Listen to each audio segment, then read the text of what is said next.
Bonjour, je m'appelle Jérémy, j'ai 24 ans, je travaille actuellement dans la télévision, je suis technicien du visuel.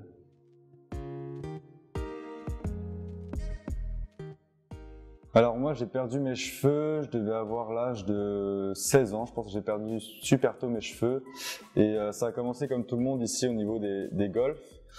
Et effectivement quand tu es comme ça au lycée, enfin collège début lycée, c'est évidemment un complexe parce que tu es là à essayer d'avoir un peu la coupe gel avec comme tous tes potes et du coup tu viens de faire tes techniques pour camoufler tes golfs un maximum et c'est vrai que tout de suite tu fais plus attention à ta coupe de cheveux que les autres et malheureusement ta calvitie en fait grandit jusqu'à je crois que j'ai perdu pas la totalité mais quasiment la totalité à 21 ans.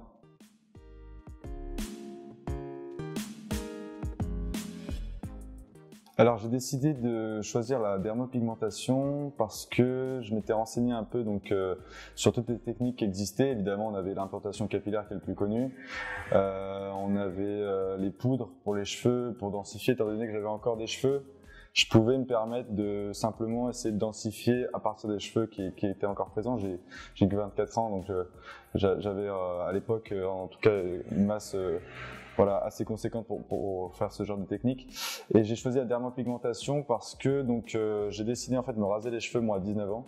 Donc j'avais déjà ce look rasé qui me plaisait, que tout le monde me faisait des retours là-dessus et qui me convenait. Et du coup ça venait participer au fait que je venais simplement densifier cette coupe de cheveux qui me convenait, qui coûtait déjà extrêmement moins cher qu'une greffe de cheveux. Et en plus de ça, la greffe de cheveux, j'avais l'impression de me battre finalement toute ma vie avec cette perte de cheveux, du fait que évidemment que si je me faisais implanter des cheveux au niveau du golf, imaginons, ça allait continuer derrière, étant donné que c'est héréditaire et que moi j'ai un père qui est une calvitie niveau stade 8, enfin j'en sais rien, mais la totalité. Et de ce fait, mettre, je sais pas, 10 000 euros, enfin déjà, j'avais pas les moyens, et de deux, j'avais pas l'envie, le courage de me battre toute ma vie comme ça avec une greffe capillaire. Donc la dermopigmentation, j'ai adoré le concept du tatouage permanent, que tu viens simplement faire attention à bien tracer sur les côtés, ce que je faisais déjà actuellement, donc ça venait pas me mettre une contrainte en plus dans mes routines. Et c'est pour ça que j'ai choisi cette technique-là qui convenait parfaitement.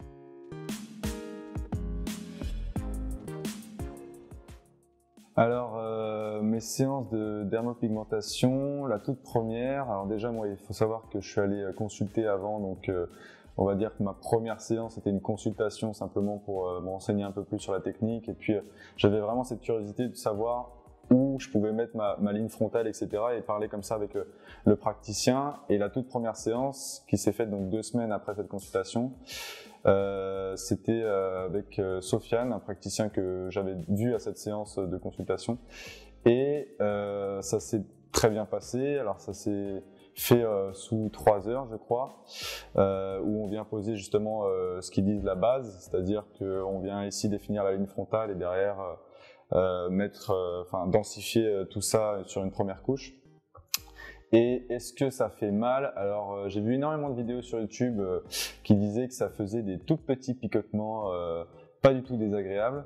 Je pense que ça dépend vachement du type de peau et de l'épaisseur de la peau, parce que alors après je suis pas tatoué, donc ça se trouve je crains autant les tatouages, mais j'avoue que tu sens quand même bien les aiguilles qui te rentrent dans le crâne. Après t'es là aussi, enfin t'es conscient de la technique et tu savais que ça se passait comme ça, et puis c'est tellement en fait pas une joie, mais c'est tellement quelque chose d'important à tes yeux, cette technique et ce que ça va t'apporter, que finalement t'en oublies la douleur, mais elle est quand même présente. Je pense qu'effectivement la douleur dans ce type de pratique, faut pas s'arrêter la douleur. Enfin, je veux dire, c'est tellement en fait comment dire, une pratique qui t'apporte sur le plan mental et confiance en toi, que ce paramètre douleur est quasiment nul. Même s'il est présent, il est quasiment nul. Et je peux que recommander en fait la micropigmentation aux personnes qui souffrent de leur calvitie, qui veulent continuer d'avoir ce look rasé, parce que c'est évidemment quelque chose qui t'apporte sur le plan personnel énormément du fait que tu ne te préoccupes plus de ta coupe de cheveux et les gens te l'acceptent sans que toi tu te sentes différent des autres qui ont des cheveux, etc. Puisqu'en fait tu rentres un peu dans le moule des personnes qui n'ont pas eu ce type de problème. Maintenant, il faut savoir que c'est quand même quelque chose que tu viens que tu viens perfectionner, enfin tous les jours. Disons que tu dois te raser quand même la tête tous les 2 à 3 jours au grand maximum, sinon c'est quelque chose qui se voit directement et qu'il faut faire attention. Donc je la conseille évidemment aux personnes qui adoptent ce look rasé et qui prennent le temps de le faire tous les 2 jours ou tous les 3 jours, grand maximum, le rasage complet de la tête.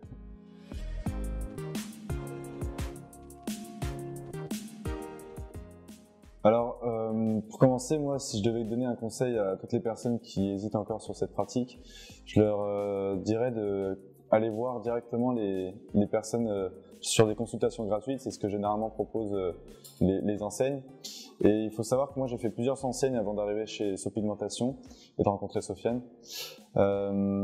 Et sur ce premier conseiller que j'ai eu, il était ultra sympa, etc. Mais on s'accordait pas sur où devait se placer ma ligne frontale. Lui, il voulait l'abaisser par rapport à mon front, et moi qui avais toujours eu un grand front, puis je voulais un truc le plus naturel possible, je voulais évidemment la mettre un peu plus haute.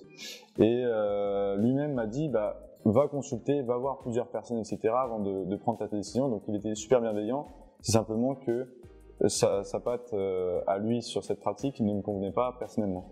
Et c'est comme ça que je suis allé voir Sopigmentation juste après avec Sofiane, et tout de suite, on s'est accordé sur une ligne frontale qui nous convenait tous les deux, sur une consultation gratuite. Et ça, ce genre de feeling, ça rassure complètement. Et moi, ça m'a rassuré directement. Et 2 semaines après, j'étais avec lui en train de faire la première séance parce que on s'est accordé directement sur qu'est-ce que je voulais et lui, qu'est-ce qu'il pouvait justement m'apporter sur ces envies-là.